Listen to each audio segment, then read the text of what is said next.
ସୋନପୁରସ୍ଥିତ ମହାନଦୀ ଧାରା ପୂର୍ଣ୍ଣାଙ୍ଗ ଆବାସିକ ଶିକ୍ଷାନୁଷ୍ଠାନ ଜଳବାୟୁ ପରିବର୍ତ୍ତନ ଉପରେ ଏକ କନକ୍ଲେଭ୍ ଆୟୋଜନ କରିଛି।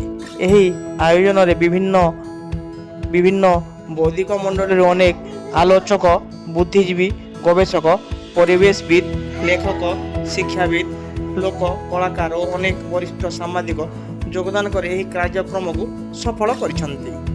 ଏହି କାର୍ଯ୍ୟକ୍ରମରେ 3ଟି ଆଲୋଚନା ଚକ୍ରରେ ଅନେକ ବିଶିଷ୍ଟ ବ୍ୟକ୍ତିତ୍ୱ, ପ୍ରସିଦ୍ଧ ଜାତୀୟ ସ୍ତରର ପରିବେଶ ସାମ୍ବାଦିକ ତଥା ଡାଉନ୍ ଟୁ ଆର୍ଥର ପରିଚାଳନା ସମ୍ପାଦକ ଶ୍ରୀଯୁକ୍ତ ରିଚାର୍ଡ ମହାପାତ୍ର, ଓଡ଼ିଶାର ଜଳପୁରୁଷ ଶ୍ରୀଯୁକ୍ତ ରଞ୍ଜନ ପଣ୍ଡା, ପ୍ରତିଷ୍ଠିତ ସମ୍ବଲପୁର IIMର ଅଧ୍ୟାପକ ଶ୍ରୀଯୁକ୍ତ ସୁଜିତ ପୁରସେତ, ଆଲୋଚନା ଏବଂ ବିଶିଷ୍ଟ ସାମ୍ବାଦିକ ଶ୍ରୀଯୁକ୍ତ ବୀରେନ୍ଦ୍ର ଝାଙ୍କ, ଅନୁଷ୍ଠାନର ପ୍ରତିଷ୍ଠାତା ଓ ନିର୍ଦ୍ଦେଶକ ଶ୍ରୀଯୁକ୍ତ ପ୍ଲାବନ ମହାପାତ୍ର ଆଲୋଚନା ଚକ୍ରର ପରିଚାଳକ ଭାବେ ଯୋଗ ଦେଲେ।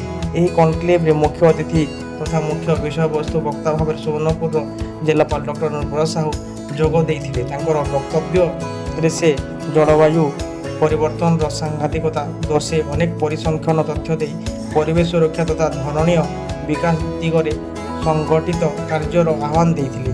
ଅନୁଷ୍ଠାନର ସହ ପ୍ରତିଷ୍ଠାତା ଶ୍ରୀମତୀ ଆଭା ପୂଜାରୀ ମଧ୍ୟ ସଭାରେ ଯୋଗ ଦେଲେ। ଶ୍ରୀଯୁକ୍ତ ରିଚାର୍ଡ ମହାପାତ୍ର ତାଙ୍କର ଭାଷଣରେ ଜଳବାୟୁ ପରିବର୍ତ୍ତନ ଉପରେ ବିଶ୍ୱସ୍ତରୀୟ ଦୃଷ୍ଟିକୋଣ ଏବଂ ମହାନଦୀର ପ୍ରଦୂଷଣ ତଥା ସୁରକ୍ଷା ଉପରେ ଆଲୋକପାତ କଲେ। ଦ୍ୱିତୀୟ ଆଲୋଚନା ଚକ୍ର ଜଳବାୟୁ ପରିବର୍ତ୍ତନ ଏବଂ ମାନବର ଭବିଷ୍ୟତରେ ସାମ୍ବାଦିକ ବୀରେନ୍ଦ୍ର ଝାଙ୍କ ଅତିଥି ଆଲୋଚନା ତଥା ପରିବେଶବିତ୍ ଶ୍ରୀ ରଞ୍ଜନ ପଣ୍ଡାଙ୍କୁ ଅନେକ ଗୁରୁତ୍ୱପୂର୍ଣ୍ଣ ପ୍ରଶ୍ନ କଲେ। ଶ୍ରୀ ପଣ୍ଡା ଜଳବାୟୁ ପରିବର୍ତ୍ତନରେ ସଂସ୍କାର ପାଇଁ ଅନ୍ଧ ଭାବରେ ବୃକ୍ଷରୋପଣ ନ କରି ଜୈବ ବିବିଧତାକୁ ବଜାୟ ରଖିବାକୁ ତର୍କ ଦେଲେ।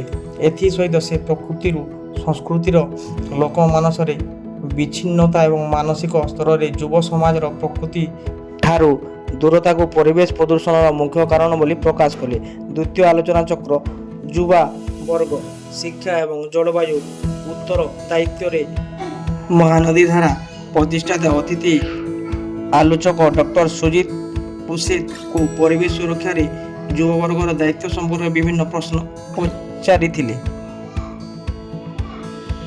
ଡକ୍ଟର ପୁରସେତ ଏହାରି ଉପରେ ଯୁବ ସମାଜର ସୃଜନଶୀଳତା ଏବଂ ଉଦ୍ଭାବନକୁ ଜୋର ଦେଇଥିଲେ। ଏଥିସହିତ ସେ ଅର୍ଥନୈତିକ ଅସମାନତା, ଲିଙ୍ଗଗତ ବୈଷମ୍ୟତା ଆଦିକୁ ଜଳବାୟୁ ଉତ୍ତରଦାୟିତ୍ୱରେ ପ୍ରତିବନ୍ଧକ ବୋଲି ଦର୍ଶାଇଥିଲେ।